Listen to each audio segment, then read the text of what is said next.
Hi ನಡ್ಸೋದು from tech and Kannada. ಗಮನಿಸ್ತಾ ಇದ್ದರೆ ಇವತ್ತು ನನ್ನ ಮುಂದೆ ಇನ್ಫಿನಿಕ್ಸಿಂದು ಮೋಸ್ಟ್ ಪಾಪ್ಯುಲರ್ ಸೀರೀಸ್ ಆಗಿರುವಂಥ ಹಾಟ್ ಸೀರೀಸ್ನ ಹಾಟ್ 12 ಪ್ಲೇ ಸ್ಮಾರ್ಟ್ಫೋನ್ ಇರುವಂಥದ್ದು. ನಾನು ಈ ಒಂದು ವಿಡಿಯೋ ಮಾಡೋ ಟೈಮಲ್ಲಿ ಒಂದು ಫೋನ್ನ ಬೆಲೆ ಇನ್ನೂ ರಿವೀಲ್ ಆಗಿಲ್ಲ. ಲೀಕ್ಸ್ಗಳ ಪ್ರಕಾರ ಈ ಒಂದು ಸ್ಮಾರ್ಟ್ಫೋನ್ 9,000 ಒಳಗೆ ಲಾಂಚ್ ಆಗುತ್ತೆ. ನಂಗೆ ಅನ್ನಿಸ್ದಂಗೆ ಈ ಒಂದು ಸ್ಮಾರ್ಟ್ಫೋನ್ 8,999 ರೂಪಾಯಿಗೆ ಲಾಂಚ್ ಆಗ್ಬೋದು ಅಂತ ಅನ್ನಿಸ್ತಾ ಇರುವಂಥದ್ದು ಆಯಿತಾ. ರೀಸೆಂಟ್ ಡೇಸಲ್ಲಿ ಇನ್ಫಿನಿಕ್ಸ್ ಅವರು ಹೆವಿ ಕ್ರೇಜಿ ಕಾಂಪಿಟೇಟಿವ್ ಆಗಿ ಫೋನ್ಸ್ಗಳನ್ನ ಲಾಂಚ್ ಮಾಡ್ತಿದ್ದಾರೆ ಆಯಿತಾ. ನಾನಿವತ್ತು ಇವರು ಸ್ಮಾರ್ಟ್ಫೋನ್ ಅನ್ಬಾಕ್ಸ್ ಮಾಡ್ತಾ ಇದ್ದೀನಿ, ಯೂಸ್ ಮಾಡಿ ನಾನು ಎಕ್ಸ್ಪೀರಿಯನ್ಸ್ ನಿಮ್ಮ ಹತ್ರ ಶೇರ್ ಮಾಡ್ತಾ ಇದ್ದೀನಿ. ಏನು ಚೆನ್ನಾಗಿದೆ ಒಂದು ಪ್ರೈಸ್ನೊಂದಿಗೆ ಒಂದು ಸ್ಮಾರ್ಟ್ಫೋನ್ ಪರ್ಚೇಸ್ ಮಾಡ್ಬೋದಾ ತಿಳ್ಕೊತೀರ. ಅದಕ್ಕಿಂತ ಮುಂಚೆ ನೀವು ನಮ್ಮ tech in Kannada YouTube subscribe ಮಾಡ್ಕೊಂಡಿಲ್ಲ ಅಂದರೆ ಈಗಲೇ ಸಬ್ಸ್ಕ್ರೈಬ್ ಮಾಡ್ಕೊಳ್ಳಿ, ಒಂದು ಬೆಲ್ ಐಕನ್ ಕೂಡ ಕ್ಲಿಕ್ ಮಾಡ್ಬೋದು. ಮೊದಲಾಗಿ ಒಂದು ಸ್ಮಾರ್ಟ್ಫೋನನ್ನು ಅನ್ಬಾಕ್ಸ್ ಮಾಡೋಣ. ಹಸಿರು ಬಣ್ಣದ ಬಾಕ್ಸು, ಬ್ಯಾಕ್ಗ್ರೌಂಡ್ ಕಲರ್ನ ಕೂಡ ಹಸಿರು ಚೇಂಜ್ ಮಾಡಿದ್ದೀನಿ. ಈ ಒಂದು ಬಾಕ್ಸನ್ನು ಓಪನ್ ಮಾಡಿದ ತಕ್ಷಣ ಡೈರೆಕ್ಟಾಗಿ ನಿಮಗೆ ಒಂದು ಸ್ಮಾರ್ಟ್ಫೋನ್ ನೋಡೋಕ್ಕೆ ಸಿಗುತ್ತೆ. ಫಸ್ಟ್ ಲುಕ್ಕಲ್ಲಿ ಒಂದು ಡೀಸೆಂಟ್ ಬಿಲ್ಡ್ ಅಂತೀನಿ, ಬೆಲೆಗೆ ತಕ್ಕ ರೀತಿಯಲ್ಲಿದೆ. ಇದ್ರ ಬಗ್ಗೆ ಆಮೇಲೆ ಮಾತನಾಡ್ತೀನಿ. ಅದನ್ನು ಬಿಟ್ಟರೆ ಈ ಒಂದು ಬಾಕ್ಸಲ್ಲಿ ನಿಮಗೆ 10 ವ್ಯಾಟ್ನ ಒಂದು ಚಾರ್ಜಿಂಗ್ ಅಡಾಪ್ಟರ್ ಕೊಟ್ಟಿದ್ದಾರೆ. USB Type-C, ಯಾವುದು 9,000 ರೂಪಾಯಿಗೆ Type-C ಕೇಬಲ್ ಅಂತಂದರೆ ಕ್ರೇಜಿ ವಿಷಯ. Type-A Type-C. ಅದನ್ನು ಬಿಟ್ಟರೆ user manual, quick start guide ಮತ್ತು ವಾರಂಟಿ ಕಾರ್ಡ್ ಜೊತೆಗೆ ಒಂದು ಸಿಮ್ ಎಲೆಕ್ಷನ್ ಪಿನ್ ಇದೆ ಮತ್ತು ಒಂದು ಹಾರ್ಡ್ ಕೇಸ್ ಇರುವಂಥದ್ದು. ಬ್ಯಾಕ್ ಕವರು ಒಂದು ಒಳ್ಳೆ ಕ್ವಾಲಿಟಿ ಹಾರ್ಡ್ ಕೇಸ್ ಅಂತ ಅನಿಸುತ್ತೆ, ಪರವಾಗಿಲ್ಲ. ಅದನ್ನು ಬಿಟ್ಟರೆ ಬೇರೆನೂ ಸಹ ನಮಗೆ ಒಂದು ಬಾಕ್ಸ್ ಒಳಗೆ ಸಿಗ್ತಾ ಇಲ್ಲ. ಇನ್ನು ಡೈರೆಕ್ಟಾಗಿ ಒಂದು ಸ್ಮಾರ್ಟ್ಫೋನಿಗೆ ಬಂತು ಅಂತ ಅಂದರೆ ಈ ರೀತಿ ನೋಡೋಕೆ ಸಿಗುತ್ತೆ. ಬೆಲೆಗೆ ತಕ್ಕ ರೀತಿಯಲ್ಲಿದೆ ಆಯಿತಾ. ಕೈ ಇಟ್ಕೊಂಡ ತಕ್ಷಣ ಗೊತ್ತಾಗ್ಬಿಡುತ್ತೆ ಕಡಿಮೆ ದುಡ್ಡಿನ ಫೋನ್ ಅಂತ. 9,000 ಆಬ್ವಿಯಸ್ಲಿ. ಈ ಒಂದು ಫೋನ್ನ ಫ್ರಂಟಲ್ಲಿರುವಂಥದ್ದು ಗ್ಲಾಸು ಪಂಚೋಲ್ ಕ್ಯಾಮ್ರಾ ಆಯಿತಾ. 9,000 ರೂಪಾಯಿಗೆ ಪಂಚೋಲ್ ಕ್ಯಾಮ್ರಾ ಕೊಟ್ಟಿದ್ದಾರೆ, ಅದೇ ಒಂದು ಇಂಪ್ರೆಸಿವ್ ವಿಷಯ. ಅವರೇ ಆಲ್ರೆಡಿ ಸ್ಕ್ರೀನ್ ಗಾರ್ಡ್ ಹಾಕಿದರೆ. ಬೆಸಲ್ ಬಾಟಮಲ್ಲಿ ಸ್ವಲ್ಪ ಜಾಸ್ತಿ ಅಂತ ಅನ್ನಿಸ್ತು, ಉಳಿದಂಗೆ ಎಲ್ಲ ಕಡೆ ಕಡಿಮೆನೇ ಇರುವಂಥದ್ದು. ಫ್ರಂಟಿಂದ ಒಂದು ಒಳ್ಳೆಯ ಲುಕ್ಕನ್ನು ಹೊಂದಿರುವಂಥ ಸ್ಮಾರ್ಟ್ಫೋನ್. ಆಬ್ವಿಯಸ್ಲಿ ಪಂಚೋಲ್ ಆಗಿರೋದ್ರಿಂದ 9,000 ರೂಪಾಯಿ ಕೆಲವು ಫೋನ್ಗಳಲ್ಲಿ ಒಂದು ಪಂಚೋಲ್ ಕ್ಯಾಮ್ರಾ ಸಿಗಿದ್ರು ಕೊಟ್ಟಿದ್ದಾರೆ. ಹೆವಿ ಇಂಪ್ರೆಸಿವ್ ವಿಷಯ. ಇನ್ನೂ ಒಂದು ಫೋನ್ನ ಎಂದಕ್ಕೆ ಬಂತು ಅಂತಂದರೆ ಡ್ಯೂಯಲ್ ಟೋನ್ ಫಿನಿಷನ್ನು ಹೊಂದಿರುವಂಥದ್ದು. ಒಂದು ರೀತಿ ಪ್ಲಾಸ್ಟಿಕ್ಕಿ ಫೀಲ್ನ ಕೊಟ್ಬಿಡುತ್ತೆ ಆಯಿತಾ. ಪ್ಲಾಸ್ಟಿಕ್ಕಿ ಬೇಕು, ಪ್ಲಾಸ್ಟಿಕ್ ಫೀಲ್ ಕೊಡಲೇಬೇಕು. ಬಟ್ ಆದರೂ ಸ್ಮಡ್ಜಸ್ ಆದರೂ ಕಾಣಲ್ಲ, ಅದೇ ಒಂದು ಖುಷಿ ವಿಷಯ. ಗ್ಲಾಸಿ ಫಿನಿಶ್ ಆಗಿದ್ರು. ಮತ್ತು ಹಿಂದ್ಗಡೆ ನಿಮಗೆ ಡ್ಯೂಯಲ್ ಕ್ಯಾಮ್ರಾ ಸೆಟಪ್ ಇದೆ ಮತ್ತು ಕ್ವಾಡ್ LED ಫ್ಲ್ಯಾಶ್ ಇರುವಂಥದ್ದು, ಕ್ರೇಜಿ ವಿಷಯ. ಮತ್ತು ಹಿಂದ್ಗಡೆ ನಿಮಗೆ ಫಿಂಗರ್ ಪ್ರಿಂಟ್ ಸೆನ್ಸಾರ್ ಕೂಡ ಇದೆ.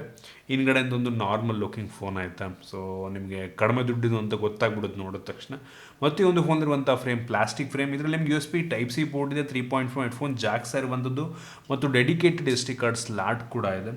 ಓವರಾಲ್ ಡಿಸೈನ್ ಮತ್ತು ಬಿಲ್ಡ್ ಕ್ವಾಲಿಟಿ ಒಂದು ಪ್ರೈಸ್ ರೇಂಜಿಗೆ ಓಕೆ ಅಂತೀನಿ, ಬೆಲೆಗೆ ತಕ್ಕ ರೀತಿಲಿದೆ. ಒಂದು ಖುಷಿ ವಿಷಯ ಏನಪ್ಪ ಅಂತಂದರೆ ಇನ್ಫಿನಿಕ್ಸ್ ಅವರು ಎಲ್ಲ ಫೋನಲ್ಲಿ ಕೊಡೋ ರೀತಿ ಇದರಲ್ಲೂ ಕೂಡ ಫ್ರಂಟ್ ಫ್ಲ್ಯಾಶನ್ನು ಕೊಟ್ಟಿರುವಂಥದ್ದು. ಸೆಲ್ಫಿಗೂ ಕೂಡ ಫ್ಲ್ಯಾಶ್ ಆನ್ ಮಾಡಿಕೊಂಡು ನೀವು ಫೋಟೋನ ತಗೊಬೋದು.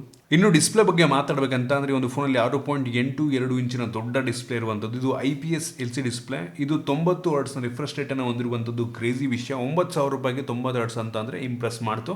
ಫುಲ್ HD ರೆಸಲ್ಯೂಷನ್ ಕೊಡ್ಬೋದಾಗಿತ್ತು, ಆದರೆ ಮೋಸ್ಟ್ ಆಫ್ ದ ಫೋನ್ಗಳಿಗೆ ಒಂದು ಬೆಲೆಗೆ ಆಲ್ಮೋಸ್ಟ್ HD+ ಡಿಸ್ಪ್ಲೇನೇ ಕೊಡ್ತಾರೆ. ಓಕೆ ಅಂತೀನಿ. 90 ಹರ್ಟ್ಸು ಒಂದು ಪ್ಲಸ್ ಪಾಯಿಂಟು. ಮತ್ತು ಇದು 480 ನಿಟ್ಸ್ನ ಪೀಕ್ ಬ್ರೈಟ್ನೆಸ್ಸನ್ನು ಹೊಂದಿರುವಂಥದ್ದು. ಡಿಸ್ಪ್ಲೇ ಕ್ಲಾರಿಟಿ ಚೆನ್ನಾಗಿದೆ, ವ್ಯೂವಿಂಗ್ ಆ್ಯಂಗಲ್ ಕೂಡ ಒಂದು ಲೆವೆಲ್ಗೆ ಚೆನ್ನಾಗಿರುವಂಥದ್ದು, ಬ್ರೈಟ್ ಆಗೂ ಇದೆ. ಸೊ ಇಂಪ್ರೆಸ್ ಮಾಡ್ತೀವಿ. ಒಂದು ಬೆಲೆಗೆ ಒಂದು ಒಳ್ಳೆ ಡಿಸ್ಪ್ಲೇ ಹಾಕಿದರೆ 90 ಹರ್ಟ್ಸು ಹೆವಿ ಖುಷಿ ಕೊಡ್ತು ನನಗೆ. AMOLED ಅಂತೂ ಎಕ್ಸ್ಪೆಕ್ಟ್ ಮಾಡೋದಕ್ಕಾಗಲ್ಲ ಒಂದು ಪ್ರೈಸೊಂದಿಗೆ. 90 ಹರ್ಟ್ಸ್ ಕೊಟ್ಟವರಲ್ಲ, ಅದೇ ಒಂದು ಖುಷಿ ವಿಷಯ. ಇನ್ನು ವೇರಿಯಂಟ್ಗಳ ಬಗ್ಗೆ ಮಾತನಾಡಬೇಕಂತ ಅಂದರೆ ಸದ್ಯಕ್ಕೆ ಒಂದು ಫೋನ್ ಒಂದೇ ಒಂದು ವೇರಿಯಂಟಲ್ಲಿ ಲಾಂಚ್ ಆಗ್ತಾಯಿದೆ. 4 GB ರ್ಯಾಮ್ ಮತ್ತು 64 GB ಸ್ಟೋರೇಜ್ ಇರುವಂಥ ರ್ಯಾಮ್ ಬಂದುಬಿಟ್ಟು ಆಬ್ವಿಯಸ್ಲಿ LPDDR4X ರ್ಯಾಮ್. ಮತ್ತು ಇದರಲ್ಲಿ ಎಕ್ಸ್ಟೆಂಡೆಡ್ ರ್ಯಾಮ್ ಕೂಡ ಇರುವಂಥದ್ದು. ಅಪ್ ಟು 3 GB ನೀವು ವರ್ಚುವಲ್ ರ್ಯಾಮನ್ನು ಯೂಸ್ ಮಾಡ್ಕೊಬೋದು. ಅವಶ್ಯಕತೆ ಇರೋ ಟೈಮಲ್ಲಿ ಅದು ಯೂಸ್ ಆಗುತ್ತೆ. ಮತ್ತು ಇದರಲ್ಲಿರುವಂಥ ಸ್ಟೋರೇಜ್ ಬಂದ್ಬಿಟ್ಟು EMCP ಸ್ಟೋರೇಜ್ ಆಯಿತಾ. ಸೊ EMCP ಸ್ಟೋರೇಜಲ್ಲಿ ವರ್ಚುವಲ್ ರ್ಯಾಮ್ ಎಷ್ಟು ಚೆನ್ನಾಗಿ ಕೆಲಸ ಮಾಡುತ್ತೆ ಅಂತ ಗೊತ್ತಿಲ್ಲ, ಬಟ್ ಕೊಟ್ಟಿದ್ರೆ ಪರವಾಗಿಲ್ಲ. ನಾವು ಈ ಪ್ರೈಸ್ ರೇಂಜಿಗೆ UFS ಸ್ಟೋರೇಜ್ನ ಎಕ್ಸ್ಪೆಕ್ಟ್ ಮಾಡೋದಕ್ಕಾಗೋದಿಲ್ಲ.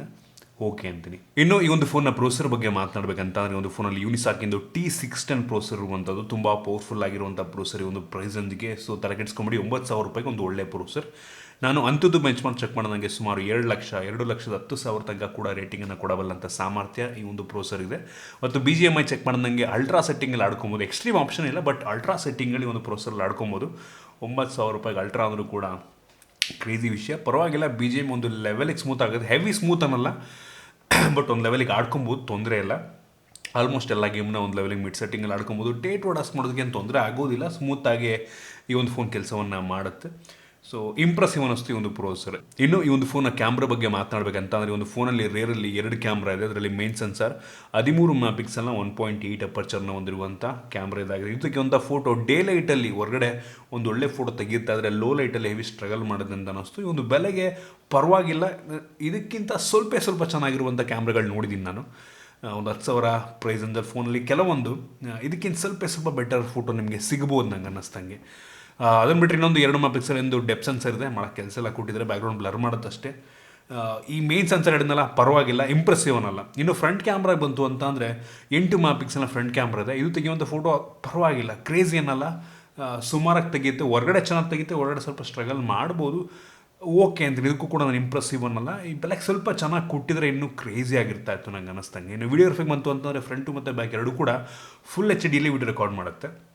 ಕ್ಲಾರಿಟಿ ಓಕೆ ಅಂತೀನಿ, ತೋರಿಸ್ತಾ ಇದೆ ನಿಮಗೆ ಸ್ಯಾಂಪಲ್ನ ಪ್ರತಿಯೊಂದು ನೀವೇ ಜಡ್ಜ್ ಮಾಡ್ಬೋದು. ಕ್ಯಾಮ್ರಾ ಓವರಾಲ್ ಈ ಒಂದು ಬೆಲೆಗೆ ಓಕೆ, ಇಂಪ್ರೆಸಿವ್ ಅನ್ನಲ್ಲ. ಇದಕ್ಕಿಂತ ಚೆನ್ನಾಗಿರುವಂಥ ಫೋನ್ ಕ್ಯಾಮ್ರಾ ನಿಮ್ಗೊಂದು 10,000 ರೇಂಜಲ್ಲಿ ಸಿಗುತ್ತೆ. ಇನ್ನು ಸೆಕ್ಯೂರಿಟಿ ಬಗ್ಗೆ ಮಾತನಾಡಬೇಕಂತ ಅಂದರೆ ಈ ಒಂದು ಫೋನಲ್ಲಿ ಹಿಂದ್ಗಡೆ ಈ ಒಂದು ಫಿಂಗರ್ ಪ್ರಿಂಟ್ ಸೆನ್ಸರ್ ಇದೆ, ತುಂಬ ಫಾಸ್ಟ್ ಆಗಿದೆ. ನೋಡ್ತಾ ಇದ್ದೀರಾ, ಓಪನ್ ಮಾಡಿ ಕ್ಲಿಕ್ ಮಾಡಿದ ಪಟ್ ಅಂತ ಅನ್ಲಾಕ್ ಮಾಡಿ ಬಿಸಾಕುತ್ತೆ, ತುಂಬ ಫಾಸ್ಟ್ ಆಗಿದೆ. ಮತ್ತು ಈ ಒಂದು ಫಿಂಗರ್ ಪ್ರಿಂಟ್ ಸೆನ್ಸರ್ನ ಅಸೈನ್ ಕೂಡ ಮಾಡ್ಬೋದು ಆಯಿತಾ. ನೀವು ಪ್ರೆಸ್ ಮಾಡಿದ ತಕ್ಷಣ ಆಟೋಮೆಟಿಕ್ ಯಾವುದೋ ಒಂದು ಅಪ್ಲಿಕೇಶನ್ ಓಪನ್ ಆಗೋ ಥರ ಕೂಡ ಒಂದು ಸೆಟ್ಟಿಂಗ್ನಲ್ಲಿ ಅಸೈನ್ ಮಾಡ್ಕೊಬೋದು.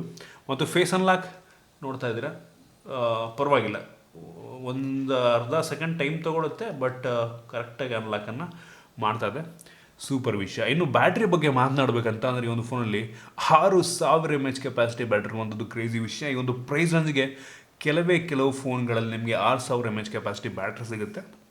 ಅಂದರೆ ಬಾಕ್ಸ್ ಒಳಗೆ ಇವ್ರು ಕೊಟ್ಟಿರುವಂಥ ಚಾರ್ಜರ್ ಕೇವಲ 10 ವ್ಯಾಟು. ಈ ಒಂದು ಬೆಲೆಗೆ ನಾವು ಜಾಸ್ತಿ ವ್ಯಾಟ್ನ ಚಾರ್ಜರ್ನ ಎಕ್ಸ್ಪೆಕ್ಟ್ ಮಾಡೋದಕ್ಕೂ ಆಗೋದಿಲ್ಲ. 9,000 ರೂಪಾಯಿಗೆ 10 ವ್ಯಾಟ್ ಅಂದರೂ ಕೂಡ okay, but 6000 mAh capacity battery super impressive ವಿಷಯ. ಇನ್ನು OSನ ಬಗ್ಗೆ ಮಾತನಾಡಬೇಕಂತ ಅಂದರೆ ಒಂದು ಫೋನಲ್ಲಿ ಆ್ಯಂಡ್ರಾಯ್ಡ್ 11ನ ಬೇಸ್ಮೆಂಟ್ ಆಗ್ತಿರುವಂಥ XOS ಇರುವಂಥದ್ದು ಇನ್ಫಿನಿಕ್ಸ್ ಅವ್ರದ್ದು OS. ಇದು ಅಂಥ ಸ್ಟಾಕ್ ಆ್ಯಂಡ್ ಎಕ್ಸ್ಪೀರಿಯನ್ಸನ್ನು ನೀಡಲ್ಲ. ಒಂದು ಲೆವೆಲಿಗೆ ಸ್ಮೂತಾಗಿ ಕೆಲಸವನ್ನು ಮಾಡುತ್ತೆ. ಕೆಲವೊಂದು ಬೇಡಿರೋಂಥ ಅಪ್ಲಿಕೇಶನ್ಗಳಿದೆ, ಅದರಲ್ಲಿ ಕೆಲವೊಂದು ಅನ್ಇನ್ಸ್ಟಾಲ್ ಮಾಡ್ಬೋದು, ಕೆಲವೊಂದು ಮಾಡೋದಕ್ಕಾಗೋದಿಲ್ಲ. ಇದೆ ನನಗಂತ ಹೆವಿ ಇಂಪ್ರೆಸಿವ್ OS ಅಂತನಲ್ಲ, ಬಟ್ ಕೆಲವು ಜನಕ್ಕೆ ಇಷ್ಟ ಆಗ್ಬೋದು, ಕೆಲವು ಜನಕ್ಕೆ ಇಷ್ಟ ಆಗದೇ ಇರ್ಬೋದು ಆಯಿತಾ. ನನಗೆ ಒಂದು OS ಒಂದು ಸ್ವಲ್ಪ ಇವರು ಸ್ಮೂತಾಗಿ ಸಿಂಪಲ್ಲಾಗಿ ಮಾಡಿದ್ರೆ ಚೆನ್ನಾಗಿರುತ್ತೆ. ಇನ್ನು ನೋಡಿ, ಸ್ಪೆಸಿಫಿಕೇಷನ್ ಅಂದರೆ ಸಖತ್ತಾಗಿದೆ. ಫೋನ್ ಎಲ್ಲ ಚೆನ್ನಾಗಿ ಕೊಡ್ತಾರೆ. OS ಒಂದು ಸ್ವಲ್ಪ ಮಿನಿಮಲಿಸ್ಟಿಕ್ ಆಗಿದ್ರೆ ಚೆನ್ನಾಗಿರುತ್ತೆ. ಹೆವಿ ಕಾಂಪ್ಲಿಕೇಟ್ ಏನೇನೋ ಕೊಡ್ತಿರತ್ತಾಗಿ, ಅದು ಕೊಟ್ಟರೆ ಮಾತ್ರ ಬೆಂಕಿ ಆಗೋದು ಇನ್ಫಿನಿಕ್ಸ್ ಫೋನ್ಗಳು ಮಾತ್ರ. ಪ್ರೈಸ್ ಕೂಡ ಹೆವಿ ಕಾಂಪಿಟೇಟಿವ್ ಆಗಿ ಲಾಂಚ್ ಮಾಡ್ತಿದ್ದಾರೆ. ಈ OS ಒಂದು ಸ್ವಲ್ಪ ಅವ್ರು ಇಂಪ್ರೂವ್ ಮಾಡ್ಕೋಬೇಕು ನಂಗೆ ಅನ್ನಿಸ್ತಂಗೆ. ಆ್ಯಂಡ್ರಾಯ್ಡ್ 11 ಇದೆ, ಮೋಸ್ಟ್ಲಿ ಫ್ಯೂಚರ್ನಲ್ಲಿ ಅಪ್ಡೇಟ್ ಕೊಡ್ಬೋದು, ಕೊಡದೇನೂ ಇರ್ಬೋದು. ಇನ್ಫಿನಿಕ್ಸ್ ಅವ್ರನ್ನ ನಂಬೋದಕ್ಕಾಗಲ್ಲ. OS ಇದು ಕೊಡ್ತೀವಿ ಅಂತ ಪ್ರಾಮಿಸನ್ನು ಮಾಡಿದರೆ, ಕಾದು ನೋಡೋಣ ಏನು ಮಾಡ್ತಾರೆ ಅಂತ. ಇನ್ನು speaker, mono speaker, bottom firing, ಸ್ಪೀಕರ್ನ ಕ್ಲಾರಿಟಿ ಓಕೆ, ಪರವಾಗಿಲ್ಲ, ಒಂದು ಲೆವೆಲ್ಗೆ ಕ್ರೇಜ್ ಇಂಪ್ರೆಸಿವ್ ಅನ್ನಲ್ಲ. ಇದು ಕೂಡ ಒಂದು ಬೆಲೆಗೆ ತಕ್ಕ ರೀತಿಲಿದೆ. ಬಾಟಮ್ ಫೈರಿಂಗ್ ಅಲ್ವಾ, ಒಂದು ಲೆವೆಲಿಗೆ ಜೋರಾಗಿ ಕೇಳುತ್ತೆ, ಓಕೆ ಅಂತೀನಿ.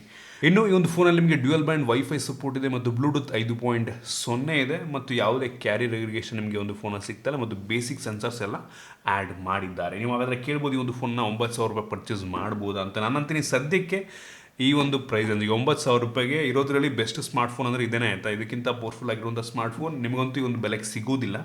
ಒಳ್ಳೆ ಸ್ಮಾರ್ಟ್ಫೋನ್, ಸ್ಪೆಸಿಫಿಕೇಷನ್ ಒಂದು ಲೆವೆಲಿಗೆ ಚೆನ್ನಾಗಿದೆ. ನನಗೆ design build quality okay, punch hole camera ಕೊಟ್ಟಿದ್ದಾರೆ ಫ್ರಂಟಲ್ಲಿ, ಕ್ರೇಜಿ. ಮತ್ತು ಇದರಲ್ಲಿರುವಂಥ ಡಿಸ್ಪ್ಲೇ HD+ ಆದರೂ ಕೂಡ 90 Hz, ಕ್ರೇಜಿ. ರ್ಯಾಮು 4 GB ಸಿಗ್ತದೆ, 64 GB 9,000 ರೂಪಾಯಿಗೆ, ಇನ್ನೊಂದು ಇಂಪ್ರೆಸಿವ್ ವಿಷಯ. ಮತ್ತು ಎಕ್ಸ್ಟೆಂಡೆಡ್ ರ್ಯಾಮ್ ಕೂಡ ಇರುವಂಥದ್ದು. ಪ್ರೊಸೆಸರ್ ಚೆನ್ನಾಗಿದೆ, ಕ್ಯಾಮ್ರಾ ಓಕೆ, ಇಂಪ್ರೂವ್ ಮಾಡ್ಬೋದಾಗಿತ್ತು. ಸೆಕ್ಯೂರಿಟಿ, ಫಿಂಗರ್ ಪ್ರಿಂಟ್ ಸೆನ್ಸಾರ್ ಇದೆ, ಬ್ಯಾಟ್ರಿ ದೊಡ್ಡ ಬ್ಯಾಟ್ರಿ, ಸ್ಪೆಸಿಫಿಕೇಷನ್ ಬೆಂಕಿ ಇದೆ. ನೋಡಿ, ನಿಮಗೆ ಇನ್ಫಿನಿಕ್ಸ್ ಬ್ರ್ಯಾಂಡ್ ಓಕೆ ಅಂತಂದರೆ ಆರಾಮ ಪರ್ಚೇಸ್ ಮಾಡೋದು. ಇಷ್ಟು ಈ ಒಂದು ಫೋನ್ ಬಗ್ಗೆ ನನ್ನ ಆನೆಸ್ಟ್ ಒಪಿನಿಯನ್. ನಿಮಗೆ ಇದ್ರ ಬಗ್ಗೆ ಕೆಳಗಡೆ ಕಾಮೆಂಟ್ ತಿಳಿಸ್ಬೋದು. ಇಷ್ಟ ಆಗ್ಬಿಟ್ಟು ಲೈಕ್ ಮಾಡಿ, ಶೇರ್ ಮಾಡಿ. ನಮ್ಮ ಬೇರೆ ವಿಡಿಯೋಗಳಿಗೆ ನಮ್ಮ tech in Kannada YouTube subscribe ಮಾಡ್ಕೊಂಡಿಲ್ಲ ಅಂದರೆ ಈಗಲೇ ಸಬ್ಸ್ಕ್ರೈಬ್ ಮಾಡ್ಕೊಳ್ಳಿ, ಮತ್ತು ಬೆಲ್ ಐಕಾನ್ ಕೂಡ ಕ್ಲಿಕ್ ಮಾಡ್ಬೋದು. ಸಿಗೋಣ ಮುಂದೆ.